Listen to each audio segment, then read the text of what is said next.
কাতারের আমিরের মা এবং কাতার ফাউন্ডেশনের চেয়ারপারসন শেখ মোজা বিনতে নাসেরের সঙ্গে বৈঠক করেছেন প্রধান উপদেষ্টা প্রফেসর মোহাম্মদ ইউনূস। আজ কাতারের দোহায় আয়োজিত আর্থনা শীর্ষ সম্মেলনের ফাঁকে তাদের মধ্যে বৈঠক অনুষ্ঠিত হয়। সম্মেলনের ফাঁকে প্রধান উপদেষ্টা কাতারের উন্নয়ন তহবিলের চেয়ারপারসন সহ Sheikh Thani bin Hamad bin Khalifa Al থানির সঙ্গে বৈঠক করেন। বৈঠকে পারস্পরিক স্বার্থ সংশ্লিষ্ট বিভিন্ন বিষয় নিয়ে আলোচনা করেন তারা।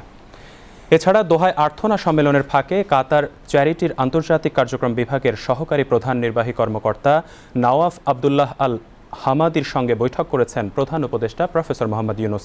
এদিকে কাতার সফররত বাংলাদেশি ক্রীড়াবিদরা আজ আর্থনা সামিটের আয়োজক কাতার আমিরের বোন শেখ হিন্দ বিনতে হামাদ আল খানি ও প্রধান উপদেষ্টার সঙ্গে ফটো সেশনে অংশ নেন।